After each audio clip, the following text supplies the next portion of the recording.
Well, I can't sleep anyway, so let's just do a double feature here on the Traveling Poke YouTube channel. We had softball, and my God, 2,000 views on a predictions and previews video. So obviously, let's just keep it rolling. Let's just talk about the games. They were really fun. I say they. We had one. We were supposed to have two. But Oklahoma State, Nebraska rained out.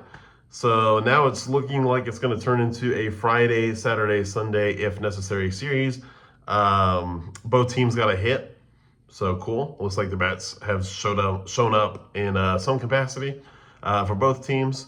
And the big question, I guess, is both teams are having is that you have now the possibility of having to slot in Nebraska and Oklahoma State in on Sunday. Why not have played this game earlier in the day? Seems like this series could turn into a weather disaster. Looks like rain is projected to happen in Lincoln again tomorrow night at 4. So seeming like having game one in the books earlier today would have been a huge win. That just didn't happen. So now we are stuck again 4 hours into the game for a weather delay. And we'll just see what happens and how that affects both teams. If you're Oklahoma State, it's always going to be your argument that, oh, it's tough to kind of adjust on the road when some of these things happen. It's always harder on the away team to go into the away facilities for a weather delay. I think there's a case for that. And I think if you're in Nebraska faithful, you're looking at it as, oh, well, now this could diminish some of the home field advantage. Obviously, game 2 is going to happen tomorrow at the same time. But now you're looking at guys who schedule maybe something for Sunday on a pivotal game 3, which I think will be full anyway. I'm not saying like it's going to be half full or anything like that if we have to go to a game 3 on Sunday. But yeah, people do have plans. People do have functions that they planned around supers, and so that's kind of disappointing that some of those fans may be impacted by some of the scheduling changes. So yeah, just interesting to see how that plays out. But let's talk about the game that actually did happen. And I said it in my preview and predictions video. I believe a little more in Georgia's bats. And I was kind of proven right. I was kind of proven right. But first off, I mean, I want to say respect to Tennessee. I said in the previews as well that this would be a very, very difficult game to predict or series to predict.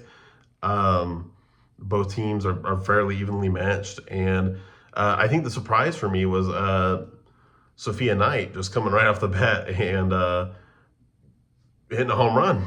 First one of the year. Sweet. Good job. If you're Tennessee, you got to feel really, really good about that. And obviously pick up a couple more throughout the game. Every run in this game came off of a solo shot. So I guess if you're on the pitching staff, you got to be feeling great about that. Just in the fact that one pitch changes the game, right? It's not a constant wear you down, and you're just getting batted and batted and batted. If that makes sense. I think if you take those kinds of victories for both on the pitching staff. As for Pickens, great game. Gave up the most hits that she has all season. So again, Georgia bats came and showed up in Knoxville. I did predict that. I did predict that aspect of it. But only went 1 for 7 with runners in scoring. One for 7, excuse me, with runners in scoring position. Left 10 base runners stranded. If you're Georgia, I don't know how you really feel about that.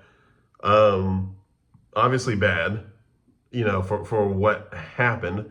But in terms of moving forward, you got to be under some belief that, hey, you can do it. And this series is tighter than what we thought. You had the bases loaded in the 7th. You had the game in your hands. It's just that Pickens shut you down for the 10th strikeout in the 7th. So well played to her.